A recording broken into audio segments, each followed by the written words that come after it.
The moonlight spilled across the room, casting a serene glow on what should have been a peaceful honeymoon suite.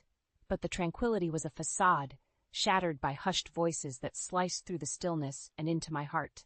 Ethan's words, laced with deceit, were like venom. "She's asleep. It's a real shame it's not you I'm marrying, Natalie." I lay still, my heart pounding in my chest.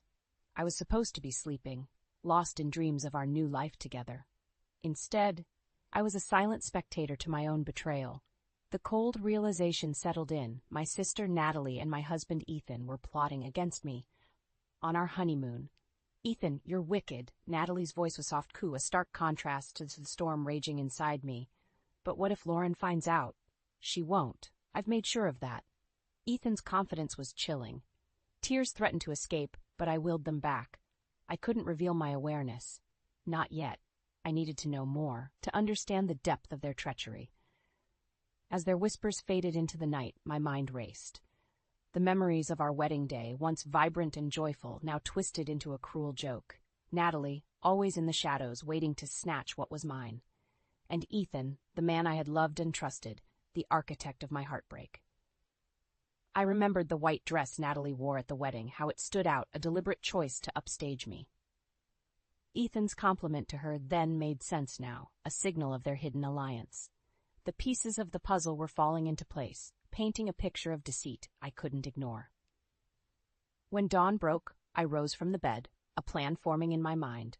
I was Lauren Harper, and if they thought they could play me for a fool, they were sorely mistaken. I was going to fight back, not just for my pride, but for every moment they had stolen from me. I slipped out of the room, my steps silent but determined. The cool morning air was a balm to my seething anger. I needed evidence, undeniable proof of their betrayal. It was the only way to ensure they couldn't wriggle out of their web of lies. Returning to the room, I found Ethan and Natalie in a seemingly innocent breakfast conversation, but the undercurrent of their secret was palpable. I joined them, my facade of ignorance perfectly in place. "How did you sleep, Lauren?" Ethan asked, his voice a sickening blend of concern and deceit. "Like a baby," I lied, my voice steady. "I feel completely refreshed." Natalie smiled, but her eyes couldn't mask the guilt. "That's great. Today's going to be amazing." Yes, it would be, but not in the way they expected. The morning sun glared through the windows, a stark contrast to the turmoil brewing within me. As Ethan and Natalie chatted about the day's plans, my mind wandered back to the wedding, the day when the seeds of deception were sown. The memory of Natalie in her white dress at my wedding was vivid, an intentional act of defiance against unwritten social rules. The dress wasn't just an outfit choice, it was a statement, a silent declaration of her intentions. Ethan had complimented her, "That flowy dress suits your petite frame." His words, once innocuous, now echoed with hidden meaning. I remembered feeling a twinge of unease then, quickly dismissed as wedding day jitters. But it was more than that. It was my intuition sensing the undercurrents of betrayal. The way Ethan's eyes lingered on Natalie, the stolen glances they thought I hadn't noticed. Our honeymoon in Bali was supposed to be an escape, a celebration of our love. Yet here I was, trapped in a nightmare of my own making. The realization that Natalie had followed us here was like a punch to the gut. How could she? How could they? I excused myself from breakfast under the pretext of needing fresh air. Alone on the balcony, I allowed myself a moment of vulnerability. The tears came then, hot and unrelenting, but with each tear shed my resolve hardened. I wiped my face, my tears not a sign of weakness, but fuel for the fire of revenge burning within me. Back in our room, I began my plan. I needed evidence, something concrete to expose them. I rummaged through Ethan's belongings when he was in the shower, looking for any proof of their affair. Then, in his coat pocket, I found it. A small piece of jewelry, a locket I had never seen before, unmistakably feminine. I held the locket, a tangible piece of their deceit. It was more than enough to start my retribution. I placed it back carefully, covering my tracks. They wouldn't know I was onto them, not until I was ready to strike. The rest of the day was a blur, a performance of the happy bride while my mind plotted their downfall. Each smile, each touch from Ethan was a lie that added to the ledger of his betrayal. And Natalie, playing the role of the doting sister, was no better. As night fell and they retreated to their secret rendezvous, I lay awake. My heart was a battleground of sorrow and rage. But amidst the chaos, one thing was clear. They had underestimated me. Lauren Harper was not a victim. She was a woman scorned, and she would have her revenge. The following days in Bali were a masterclass in deception. Ethan and Natalie believed their secret safe, but I was watching, gathering the pieces of their treachery to weave their downfall. I started by accidentally leaving my phone recording in our room when I knew they'd be alone. The things they said, their words were like daggers. "Lauren's nice and all, but she's so naive," Natalie chuckled. Ethan's reply was a twist of the knife.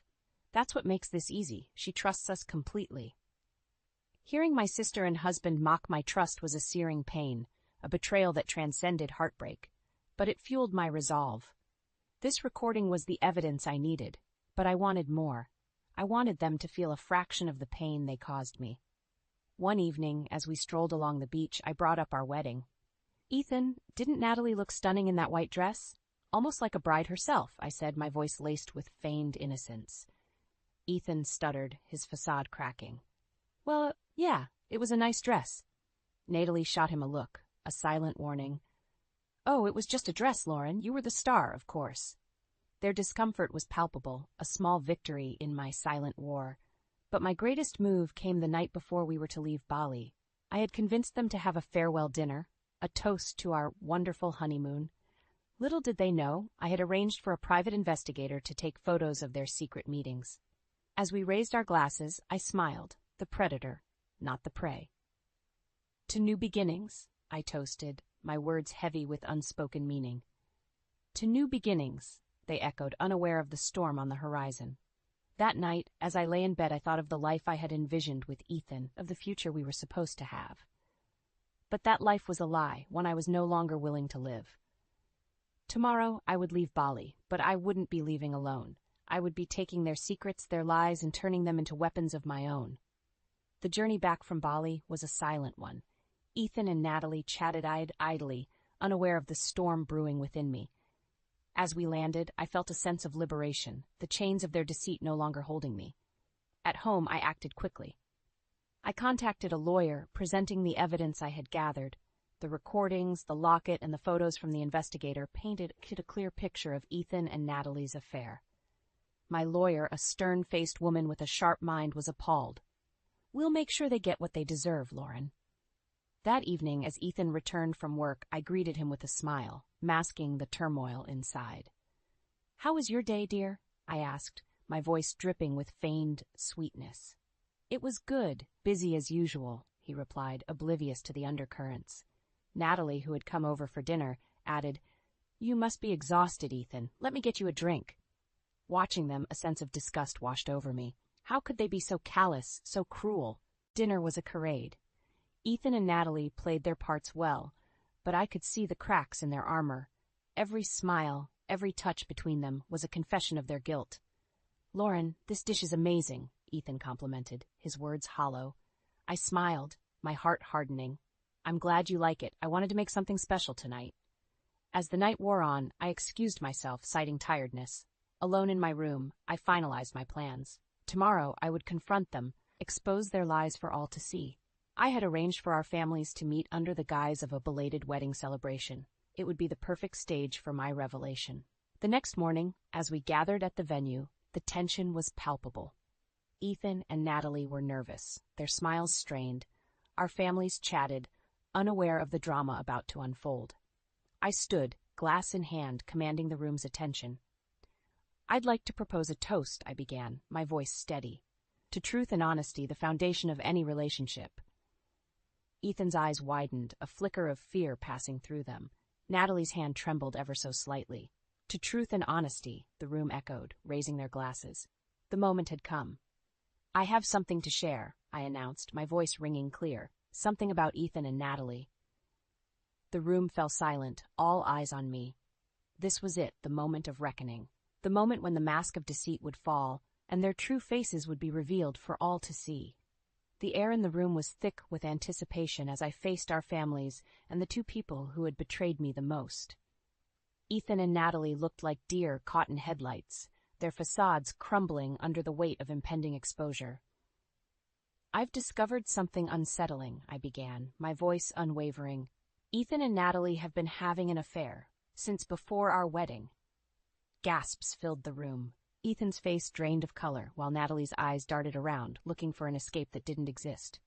This can't be true, Ethan stammered, his voice betraying him. Natalie chimed in, her tone desperate. Lauren, you're mistaken. This is crazy. I held up my phone, playing the recording of their conversation in Bali. Their own words filled the room, irrefutable proof of their deceit. You're lying. Ethan's facade broke, anger replacing the fear. You invaded our privacy. Our privacy? I echoed, my voice laced with scorn. The privacy to betray me, your wife? Natalie's eyes were filled with tears, but they sparked no sympathy in me. Lauren, please, I never meant for this to happen. It just... Just what, Natalie? Just happened to fall in love with my husband? My voice was icy, cutting through her excuses. Ethan turned to our families, pleading, This isn't what it looks like. Lauren's just upset. My father stood up, his expression a mix of anger and disappointment. Ethan, how could you do this to our daughter? And Natalie, you're her sister! The room erupted into chaos, with family members voicing their shock and disgust. Amidst the turmoil, I remained calm, the eye of the storm. This was the retribution I had sought, the exposure of their true selves. Ethan's mother approached me, her eyes filled with sadness. Lauren, I am so sorry. We never knew Ethan could do something like this. Natalie was sobbing now, her image of the innocent sister shattered. I'm sorry, Lauren. I never wanted to hurt you. Their apologies were empty, meaningless. The damage was done, the betrayal too deep. I want a divorce, Ethan, I stated firmly. And Natalie, consider our sisterhood over. As I walked out of the room, leaving behind the shattered pieces of what was once my life, I felt a surge of empowerment. They thought they could break me, but I emerged stronger, like the architect of their downfall. In the wake of the revelation, the fallout was immediate and severe. Ethan and Natalie found themselves isolated, their actions casting them adrift in a sea of judgment and scorn. I met Ethan one last time to finalize the divorce proceedings. He was a shadow of the confident man he once was, his eyes hollow with loss. Lauren, can't we talk about this? I know I made a mistake, but... A mistake, Ethan? I cut him off, my voice cold and unyielding. You call an affair with my sister a mistake? There's nothing to discuss. He reached out, but I stepped back, out of his reach forever. I never thought you'd take it this far, he said, a note of disbelief in his voice. You never thought at all, Ethan. That was your mistake. With that, I left him standing alone, a man undone by his own actions. Natalie fared no better. Our parents, once her staunch defenders, were appalled by her behavior. They cut her off, both financially and emotionally. She tried to reach out to me, her messages a mix of apologies and pleas for understanding. Lauren, please, I'm your sister. We can fix this, she texted. Her words a desperate clawing for redemption. I replied with a single sentence that severed our bond for good. You ceased being my sister the moment you betrayed me. The community around us was unforgiving. Ethan's career suffered as his reputation crumbled. Natalie found herself ostracized, her social circle closing its doors to her. They were pariahs, their names synonymous with betrayal and deceit. In their downfall, I found a bitter satisfaction. They had underestimated me, thought they could use me as a pawn in their selfish game. But I turned the tables, exposing them for who they truly were. Yet, even in victory, there was a sense of loss. The end of my marriage, the severing of ties with my sister. These were wounds that would take time to heal. But I was determined to move forward, to rebuild my life on my own terms. As I watched Ethan and Natalie grapple with the consequences of their actions, a part of me took solace in the fact that justice, though harsh, had been served. They received the karmic retribution they deserved, a fitting end to their sordid tale. The weeks following the confrontation were a time of introspection and rebuilding for me. I watched as Ethan and Natalie's lives unraveled, their once bright futures dimmed by the shadow of their betrayal. One afternoon, I encountered Ethan in a coffee shop. He was alone, a far cry from the confident man he once was. Lauren, he said, his voice barely above a whisper, I've lost everything. My job, my reputation. I never realized how much I'd lose. I looked at him, seeing the man I once loved now broken by his own doing. You didn't just lose, Ethan. You chose. You chose this path when you decided to betray me. He looked down, the weight of his choices etched on his face. I'm sorry, Lauren. Truly sorry. Your apologies can't undo the past, Ethan. You have to live with what you did, just like I do. Leaving Ethan in his solitude, I walked away, feeling a sense of closure. I had moved past the need for revenge. My healing wasn't about them anymore. It was about me. Natalie's fall from grace was equally stark. Ostracized and alone, she reached out to me one last time. Lauren, I've lost my job, my friends. I have nothing. Please, can't we put this behind us? I responded with the finality of someone who had crossed a bridge and burned it behind her. What we had as sisters is behind us, Natalie. You made your choice, and now you live with it. I've moved on. I heard the defeat in her silence, a silence that spoke volumes. In the months that followed, I threw myself into my work and my personal growth. I discovered strengths I never knew I had, and weaknesses I was now brave enough to face. The betrayal had shattered me, but in its wake, I found the pieces of who I truly was. Reflecting on everything that had happened, I realized that the experience, as painful as it was, had taught me invaluable lessons. About trust, about resilience, and about my own worth. As I looked to the future, I felt a sense of hope. I had risen from the ashes of my old life, stronger and more self-assured. The path ahead was mine to shape, and I stepped forward with confidence, ready for whatever came next.